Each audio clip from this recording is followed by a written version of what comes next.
Hello everyone. It's been a tough phase going on for the last 2 months for all of us. As you all know that an enemy named novel coronavirus has pushed us in an alarming situation, and we all are craving for the day when we will hear that corona is gone. And for that we all have to cooperate with the government and we have to follow its guidance. The virus has almost stopped our lives. We are being locked in our houses, but the process of learning should not be stopped. So, today I shall give you a basic introductory idea about a very interesting and useful topic of English language, that is narration change, or in some books you can find it by the name direct and indirect speech. So, let me start. Narration change.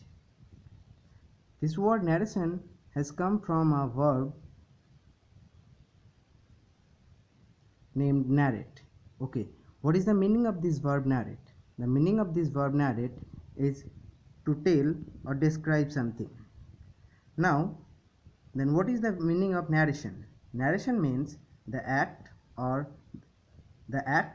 process of telling something or describing something. Now, this narration has two types. One is direct speech and another one is indirect speech. Now, what is direct speech and what is indirect speech, I will be describing in this lesson. So, let me start with direct speech. Direct speech is the easiest way to describe or tell anything. Suppose, for example, you have gone to the school and your friend is asking you, how are you? So, your friend is asking something to you directly, so that one is direct speech. Suppose your teacher is asking, have you done your homework? That one is also a direct speech, because here the teacher is asking something directly to you.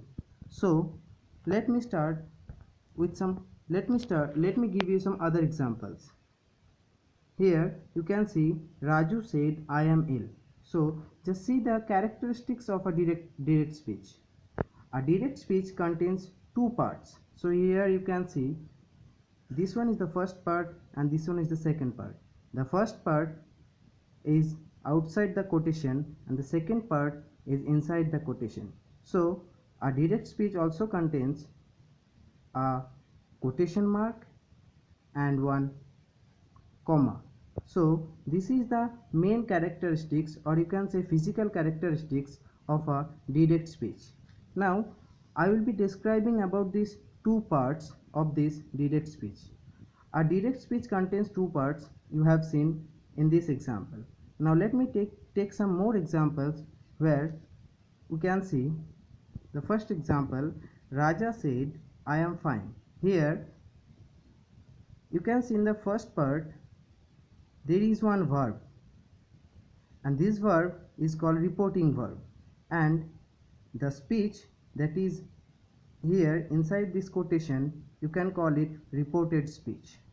Now let me take another example where you can see the reporting verb is not there in the first, it is at the last. So Rahul is playing football, Ram said. So here reporting verb that is outside the quotation is just at the end, and the reported speech is at the first. So it doesn't mean that every time reporting verb will be coming at the first or maybe coming at the last. It may come in the middle also. Here in this example you can see, no, she said, I have not done it. Here reporting verb is in the middle, but reported speech is in the first as well as in the last. So you can say that reporting verb may come in the sentence wherever it wants. Okay, it can come at the first, it can come at the last, or it can come at the middle.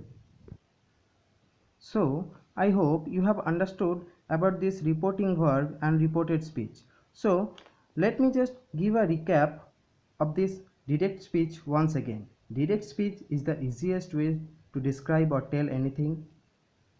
When somebody is telling something to someone directly, that one will be called direct speech.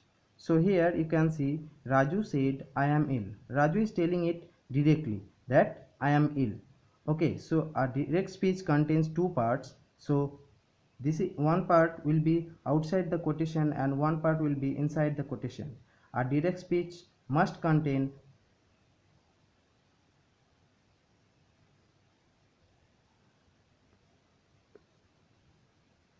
a comma and a quotation mark.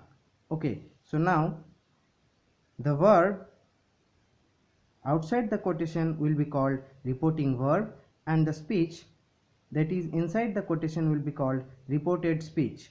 So a reporting verb can come at the first, or maybe at the last, or maybe at the middle of the sentence. So a reporting verb can come anywhere of the sentence, but it must be without quotation.